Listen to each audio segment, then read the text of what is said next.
How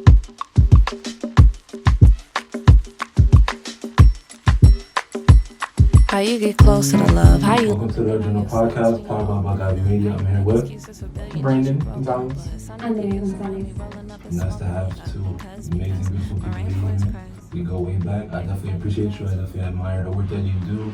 You know, teaching people, fighting the fight. I'm happy to have you guys here now, Andrea. The amazing work that you do. We're so happy to be Thank here. you for having us. So basically, what did you guys do before you guys got over here? And so we were at an action by Grand Army Plaza fighting against like deportation and ICE for abolishing ICE and whatnot. It was organized by Brown Berets, which is this New York City organization. Like they're they believe in autonomy, like for Black and brown people, or Black and Latino people.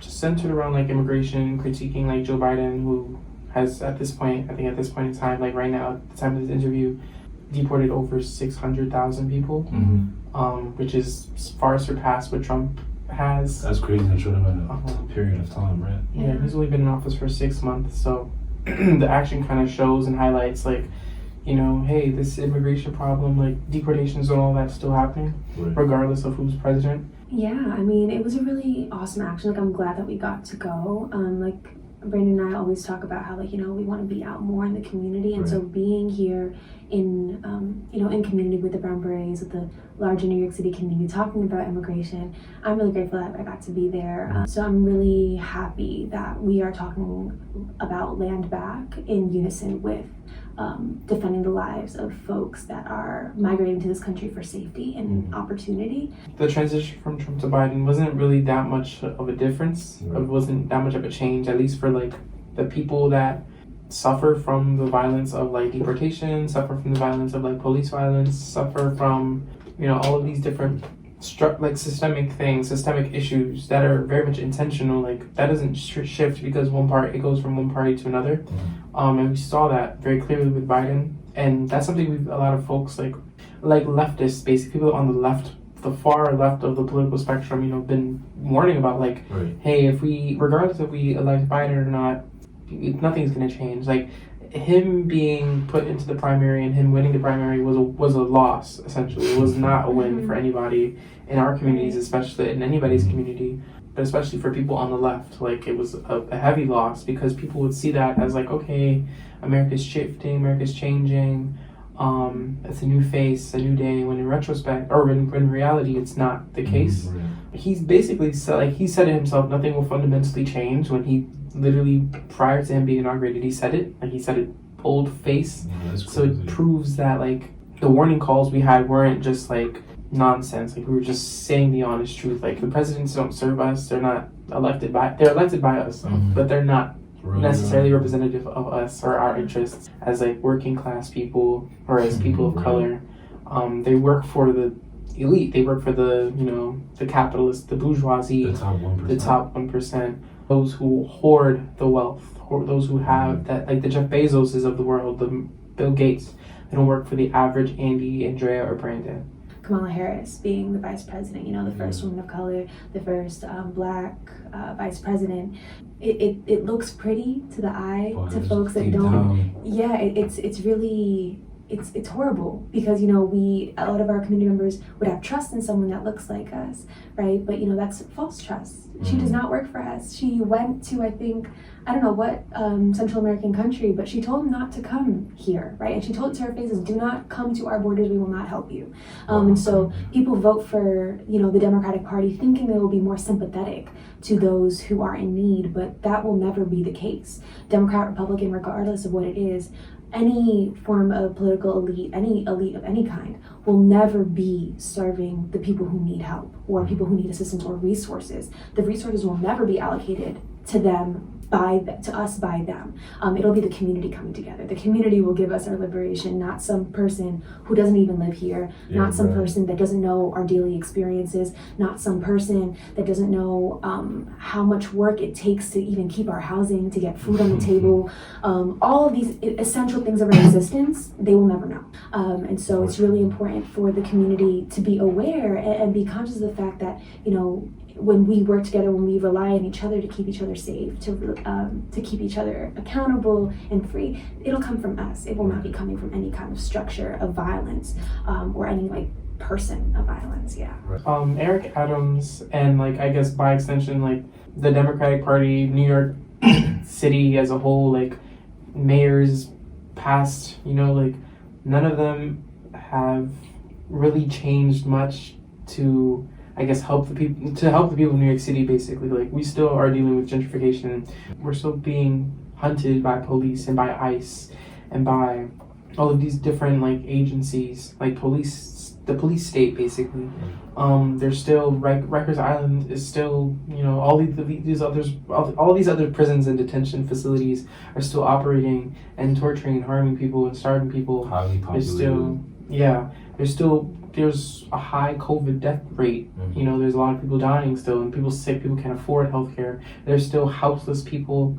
All of this, you know, all of these different intricacies of violence. When people think of violence, they often think like, okay, somebody's killing somebody, this and the third. But violence is you not being able to put food on your table. Violence is you not being able to afford enough substantial groceries, fresh fruits and vegetables. Violence is not being able to walk across the street without a cop harassing you. Violence is gentrification, like all of these other different things. Like those are also forms of violence that are being placed onto us in our communities that we kind of like just shrug off as like, okay, if I just vote for the Democrat, the blue guy, you know, it's better than the red guy. When in retrospect, like when you really put those things together, you're not seeing much of a policy shift. All of the things that they're doing are for the benefit of the ruling elite, not for the working poor, not for the working class. So Eric Adams winning means absolutely nothing to me. Eric Adams winning actually is a loss for me. Eric Adams winning is a loss for the left as a whole, for all Black people, for all Indigenous and Latine and all of these communities here in New York City. It's a win for the real estate. It's a real win for real estate. It's a real win for the bankers and Wall Street. It's a real win for all of these people who very clearly benefit from what he was doing back in when he was Brooklyn Borough President. 20 years ago he was Republican. Like 20 years ago he was Republican, now he's Democrat. Like, okay, cool, love the switch. And so with that in mind, like it comes to show you that these people they don't have any type of backbone, no spirit, no nothing. They don't represent us, they never will. They don't care about us. And people will say Eric Adams winning is a good thing, you know, he's gonna help get rid of crime and all that. More policing does not get rid of crime. In fact, the exacerbation of crime, and it's something we could talk about later in the podcast, but definitely. Spike in crime and all of these different things that you're seeing aren't necessarily true.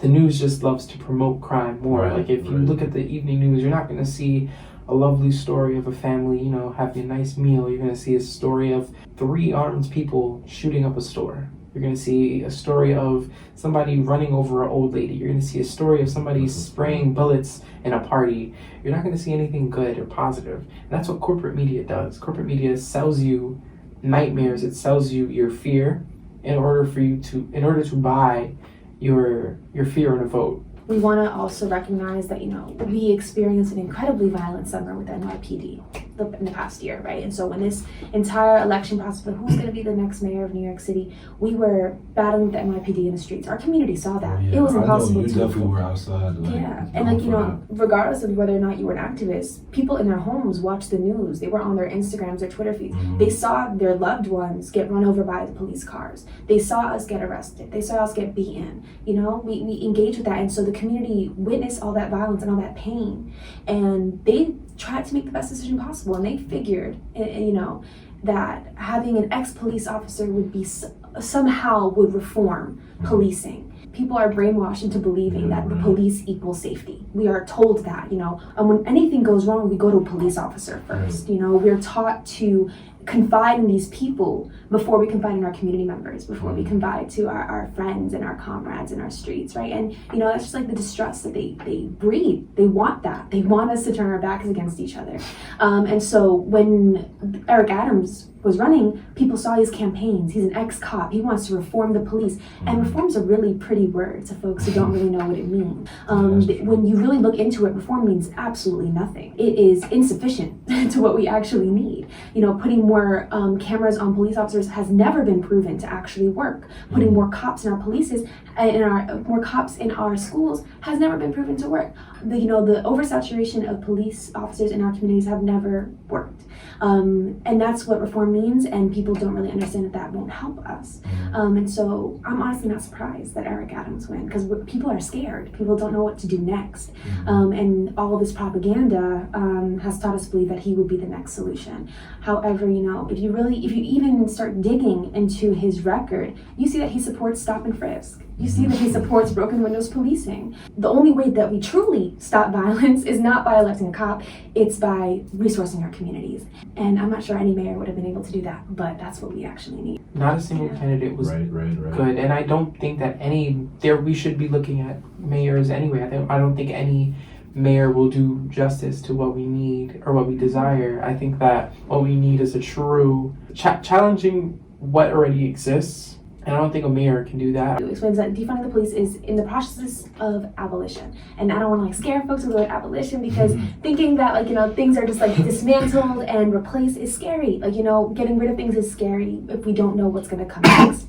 But defunding the police in its simplicity means taking the money, this inflamed, engorged police budget that we have in New York City. I think it's nearing $11 billion, in billions, right? And so it's $11 billion. With a B. With a B, right? And we're just saying, can we at least take a little bit of that and give it to the things that actually impact us on a daily basis? Right. That means making sure our social workers are in our communities, can help us and do what we need to do, making sure we are paying for food sovereignty programs, making sure that we have access to food, make sure we have adequate and safe and up-to-date housing, putting money into that, making sure that we have safe, adequate schools, making sure that there's no lead in our water in schools, making sure we have books, our laptops. Just think about how big $1 billion is. Right. If that is just distributed among the things that we interact with on a daily basis, that has an actual positive impact in our lives, our communities will be changed for the better. And so that's what defunding means. There's a lot of steps towards abolition, but removing a little bit of money and progressively removing money from the police budget makes us all safer, because it invests back into us, in our communities, our streets, our daycare centers, our schools, our supermarkets, all of these things, right? It's not too scary once you know the definition of it. Right. A lot of people are scared that defunding the police means that chaos will ensue in the streets. Everyone will be able to kill anyone.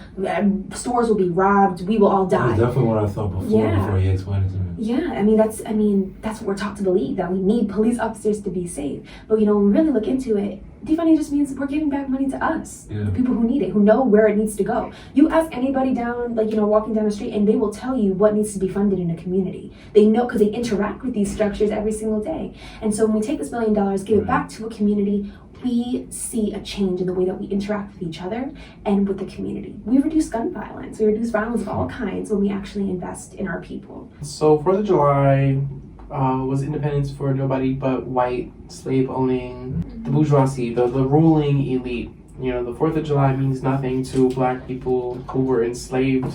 The 4th of July means nothing to Indigenous people who were evicted from their land, ripped away from their families. 4th of July means nothing to, people that were religious minorities. 4th of July means nothing to anybody who's not a white, cis-het man, anybody who wasn't a part of the slave-owning elite. A lot of people have this misconception, and it's not their own fault. Usually it's because of the American education system. We're taught Independence Day, we fought for our liberties. Who's the we, though? And what liberties were they fighting for? They were fighting for the right to own slaves. They weren't fighting for anybody or anything else. Literally the settlers that lived in the United States, in Turtle Island, what we call the United States today, literally was we don't really want y'all to take away our slavery, Britain, Great Britain, UK, United Kingdom, whatever, cool. We don't want y'all to take away our slavery. We're gonna keep it, so we're gonna fight you now. Great, cool, got it. So we're like, okay, sign the Declaration of Independence. We are free now. We can finally keep and own and continue to encourage the slave trade. The slave trade, for those that, quick little history lesson, Africans from the continent were stripped from their homes and dragged onto ships by bondage, by chains. Some of those ships didn't make it to where they went. A lot of those ships sunk. A lot of our ancestors hopped off of those ships. A lot of our ancestors are at the bottom of the ocean, at the bottom of their voyage. They didn't make it, to Brazil or to the Caribbean or to the United States of America, basically. And that's actually another thing. Like, a lot of the slaves did in fact go to Brazil. And I know we're not talking about like race and like Latin America, but I think that's another thing to kind of bring up. Like, United States wasn't the only country where slaves were brought to. A lot of them were brought to the Caribbean and South and Central America. That's why there's a lot of Black people in South and Central America and the Caribbean. Like, that's where the most of the enslaved people were brought, especially Brazil. What the English wanted to do, the people in London, they were fighting for abolition, but only because there was not enough profit per se for slavery anymore. Like, it was kind of too much to handle and all of that. Like trying to control these different colonies and all of that was just a lot on the British economy, in a way that slavery was waning. Slavery was slowly losing like its profitability. But I definitely suggest reading The Counter-Revolution of 1776 by Gerald Horne. But basically, 4th of July means nothing to me. The United States as a whole is not a democracy, never has been a democracy for Black people, for Latin people. We still live and exist under racial apartheid, racial fascism, racial capitalism, and it's killing us. For me, at least, and a lot of people that are in my political boat, would be to do away with the United States, like move away from and do away with what we consider the U.S. Do you identify as American? Like, what does American mean? What does it mean to be American? For me, I consider myself a colonial subject of this empire. I consider myself an African, Afroindigenous person, trapped, brought to by bondage, against my will, be American. I consider myself a person, a spirit lost in the confines of what is America. Never considered myself really American. I never felt connected to this idea that, do you feel American? Do you feel like you belong here? Like, do you feel that you're seen? Do you feel that they care about us? Your voice matters. And by they, I mean the larger, like, the corporate ruling elite. Like, they don't care about the working class. They don't care about the working poor. They don't care about Black and Indigenous people and not Latin people and Asian peoples. They never have. Just don't get fooled by the performative like things like that we see in our government, and be really vigilant in what we're seeing today, day-to-day life that we're seeing. There's a quote, like something along the lines of basically like supporting what the enemy opposes. And so the enemy obviously opposes us and our existence, our livelihood. So why would you support it? The enemy is the U.S. You currently hold position as the director of operations at Youth Over Guns. What is Youth Over Guns? What is the mission? What are you guys trying to accomplish? So Youth Over Guns, we're a Black and brown youth-led organization that is dedicated to uplifting the narratives of Black and brown youth that are impacted by gun violence. So we saw the way that the gun violence prevention movement was focusing solely on white, affluent young people. And they got all the resources, all the media publications, all of these things that we would be really lucky to have to talk about the experiences we have, but they just weren't coming to our community. And so Youth Over Guns were really focused on making sure that young people have the tools to become pillars of their own community, become the leaders of the next generation, and are able to advocate for themselves, because we're really rooted in the fact that people who are experiencing a problem have the solutions. They know what they're talking about, they know what they need. So when we give folks the tools to be leaders, we're creating solutions that are holistic and that are actually addressing the problem, and they're not being the narrative isn't being changed by elites or politicians, but the narrative is being controlled by people who are being impacted by gun violence. Gotcha. My high school had a gun scare my senior year, and so like we were in lockdown for a couple hours. That was, you know, ended with, you know, some police presence that was just as traumatizing. And so, you know, that entire interaction made me want to join an organization about gun violence. You know, I was organizing my community before then. You know, actually join an organization and start doing the work with a larger group of folks. And so through experimenting with some organizations, I finally came across Youth for Guns. In June of 2018.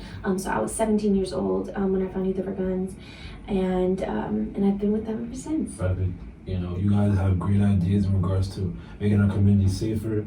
And I definitely do appreciate that. But I do want to mention 3 young people that passed away over the past 2 weeks to gun violence. Rest in paradise to Aaron Moore, a friend of mine that I went to middle school with. Keyshawn, young man that I went to high school with, he passed away in his neighborhood. And then rest in peace to Mawandu Ba, someone that died in the Bronx on 4th of July in the early morning. I did not know him, but I know a lot of people. I know a lot of people that know him.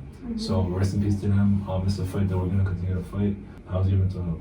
Complete transparency, I've actually been having a really great month. I've been feeling real free.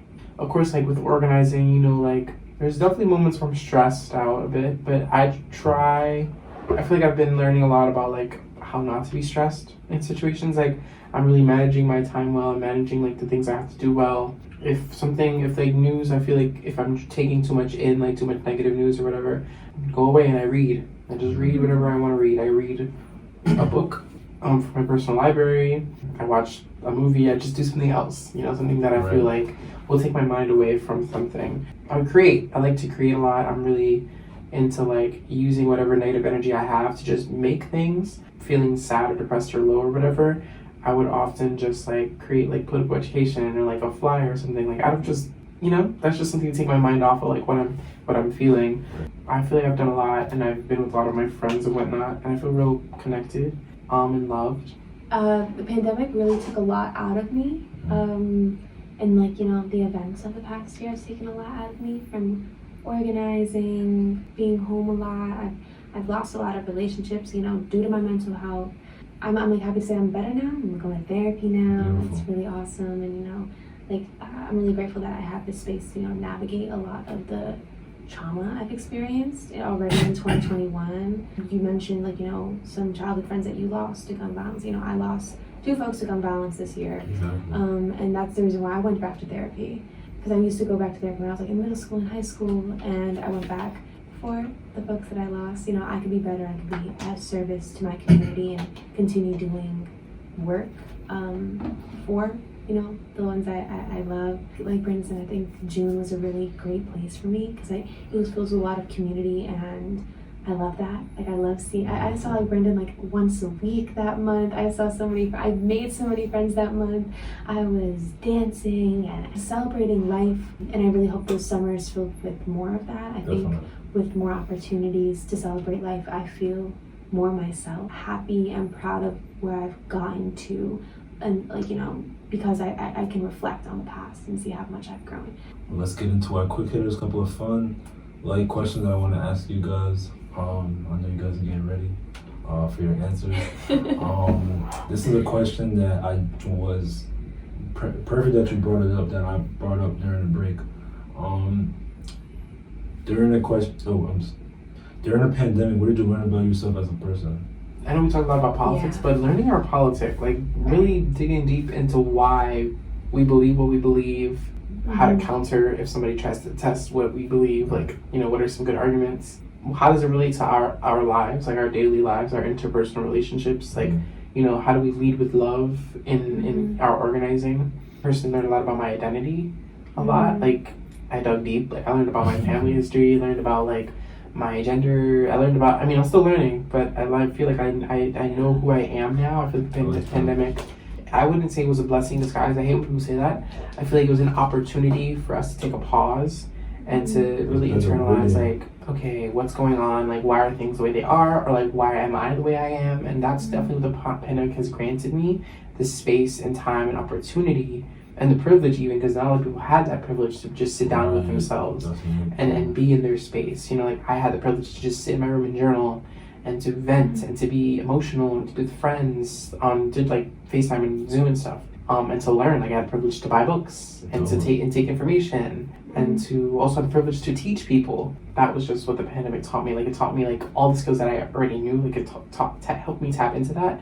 Just made a lot of things clear to myself, and I feel like I'm a much better person now than I ever was before in every regard. I just got to know myself on a more personal level, and I'm really grateful I had that privilege of being home and being safe with my family and being able to like, you know, do all that deep digging about everything about me. Like, you know, I had my own gender journey throughout the pandemic. I got to unpack more of my sexuality with my parents. Like I got to like come out to my parents in the past year.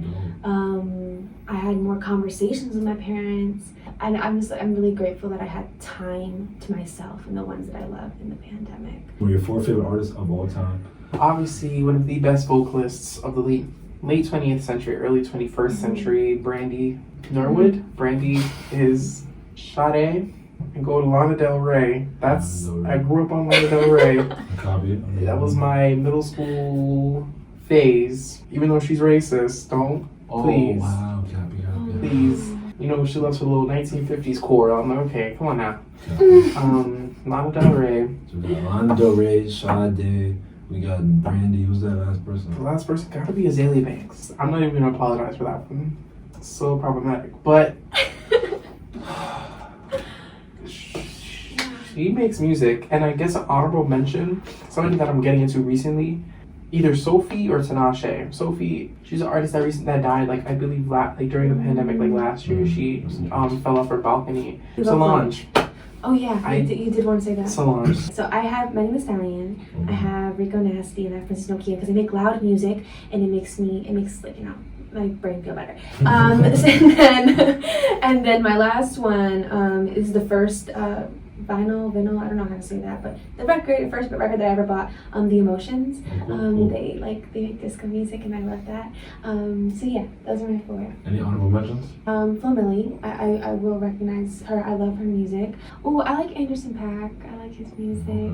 I like it. It's like funky. I like funky music. It's like funky. Just listen to like Donna Summer or Shaka Oh Khan. yeah. Okay, Donna Summer. Teddy Pendergrass is fantastic. I never listened to that. You should. He's a great I will. man. Your favorite African American historical figure? This is Kwame Ture, Kawasi Balagoon, Afeni Shakur. Kwame Ture, revolutionary Pan-Africanist. Previously, his dead name is Stokely Carmichael.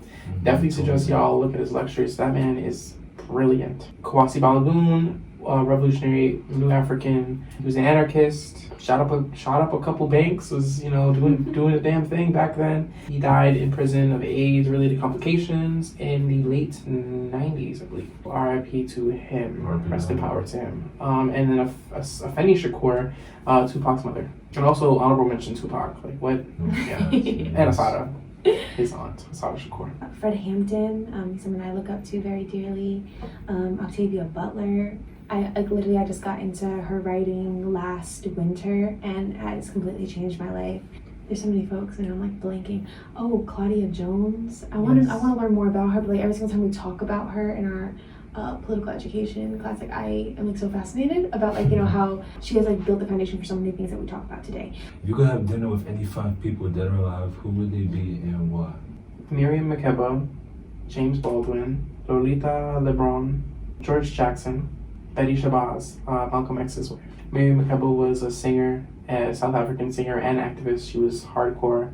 She was, really close with Nina Simone and all of the other like revolutionaries in Africa and in America. She was down with the life. She was serious. There's a bunch of pictures of her with guns and stuff shooting. James Baldwin, gay black man. Definitely experience. I could talk to him about shared similarity, amazing writings. A lot of the politics that I have was inspired by him. In the writings that he has. George Jackson, that man is coming to dinner or whatever. Like, I will resurrect him right now. Like, he is so, like, literally revolutionized, like, my politic over the course of the summer. The reason why I post so much anti is inspired by him. Like, I feel like my politic definitely grown a lot because of him. Betty Shabazz, which is Malcolm X's wife. A lot of people just knew her as Malcolm X's wife. Same as like Coretta Scott King, MLK's wife. Like, people just know them as the wives, but they continue doing work regardless. Like, once her husband was assassinated, they kept on doing the things in their community and were very radical and serious about people's liberation. I would meet Lolita LeBron because she was a Puerto Rican liberation fighter. Like, she shot up Congress back in the 60s, and you know, she was like, yeah, freedom for Puerto Rico, basically. And like, that's like literally the pinnacle of the politic I have. So I would like to talk to all of them because all of them are related to the things I like to do and fight for now. Like, some of them are Pan-Africanists, some of them are revolutionary, like national liberationists, revolutionary nationalists, or anti-capitalist, anti-America, like the U.S., anti-imperialist. Like pancake, chocolate chip pancake with, you know, sunny side up eggs. They don't like sunny side up. Oh, you drinking a running yolk? Mm-hmm. God, yeah, that's nice. With some turkey bacon. That's breakfast. Brunch, mimosas with whatever. I don't care. You just have to have mimosas. Here we go. Lunch is very much fried catfish, mashed potato, brioche bun for the fried catfish. Dinner, mofongo, but with shrimp, like shrimp mofongo, with some rice and peas on the side. Dessert would be tres leche, like, you know. So Asada Shakur, obviously, like, that woman radicalized me when I was 18, 17 years old. I read her autobiography and like changed my life. Adrienne Marie Brown, her books and her like concept of like of love and revolution has also changed my life. Audre Lorde, definitely want to talk to her about like all her work and all her writing. Miriam Kaba, she's an abolitionist. She's still with us. She's awesome. Cool. And then also George Jackson. He's radicalized a lot of my friends, and I'm still reading his book, but I do have a lot of questions about revolution and Peruvian food. Like papakashki in the morning. That's like a breakfast soup. It sounds weird, but it's like what Andean people eat. We like lunch, like a little light ceviche, because like papakashki is heavy. So ceviche in the afternoon, evening, maybe like arroz chaufa, lomo saltado, something a little bit more heavy. The nice little salad, maybe like chicha morada, which is like a corn drink. I don't know, I want to like show off Peruvian culture to them. Speaking of George Jackson, definitely everyone should read Blood in My Eye. It's a really short book. You don't gotta do, it's not a lot of reading. It's a really great book. One person that you want to see on the journal next? Jada Shannon, one of the members of CUNY for Abolition and Safety. Wrote a lot of awesome articles about abolition and also like critiques of Eric Adams. Love her very much. She's actually the best. Kendra Shiloh. She's like she's a designer, a creator, a photographer, everything. Like, I love Kendra. We both love Kendra so much. We both love Jada so much. And I think Kendra would be a great addition to like the journals because all the work she does, it's just so beautiful. Like, she made our jackets, our jean jackets. Anyone you want to shout out, anything you want to get off your chest? I'm just really grateful that you are doing something like this. I feel like the young people and just people in general that live right now are just so incredibly, like, they're amazing. Like, the people who are just like walking around our communities are so amazing. And I'm so glad that you're documenting their stories and their lives and what they believe. So I've been thinking about that a lot. I've been thinking about how folks are erased and they're forgotten. And so memorializing their voices, like on some sort of platform, has been like at the top of my brain again for the past couple of weeks. And so I'm really grateful that Brandon and I are now memorialized on this platform. You guys are alums. You guys are a part of the family. But thank you. Much as people tell me that they love the platform, they love what I'm doing, it's for the people, made by the people, it's used to help the people. You guys are the reason why it's so beautiful. I want people to really not just take, like, I want people to, you know, raise their consciousness by looking for the outlets like this. Like, the Hood Journals is, like you said, more than just like a podcast, more than a blog. It's a space for people to learn about other people in their community that are creating clothes, that are organizing, that are creating music, that are producing, that are taking pictures, that are doing all of these different cool art stuff, contributing to culture and community. Like, that's like the center of it all. Taking the time out of your day to watch the Hood Journals, taking time out of your day to look at the resources that we provide, like the many people that you interviewed. This is archival evidence that we are here and we doing the damn thing regardless of the pressures we face under the boot of like capitalism, or under the boot of like all of these different systems of oppression, like anti-blackness and police violence, all these different things, like all these different superstructures. The Hood Journals is a example of the perseverance that we have. But one thing I will say is that I'm tired of persevering. Like, I know, like, a lot of us are tired. It could be really difficult to just constantly be hearing about, like, the bad that is America, like, evil empire, America evil, America bad, bad news, bad news, bad news, people dying, people getting killed. And, you know, nihilism, or, like, being negative nihilism, for those that don't know, like, that's what that is. Negativity can be revolutionary, like, if you're applying it in reality, like, if you're like, okay, things are bad, but I can do something. I don't have to sit here, you know, I can do something about it being bad. Like, I can work with people that are doing something about it being bad. Like, you don't have to join, like, a huge, like, multi-billion nonprofit. You don't have to do all of that. You just, in your local community, grab a group of your friends, start throwing seeds at random patches of land, see what happens, you know, like, you know, contribute to a community garden, contribute to a community fridge in your neighborhood. There's a website, you know, just search up community fridges and it'll pop up. There's also a resource linked in my bio, but if you want, you could link it in your link tree and stuff. Like, you know, like what Andrea and I fight for isn't just like what we're not like, I guess we have a political thought and a political ideology, but we wouldn't want to impose that on anyone else. So like, we're not saying like, okay, in order for you to be winning and fighting for people, you have to identify X, Y, and Z, though those are the tools given to by our ancestors to fight the system as a whole.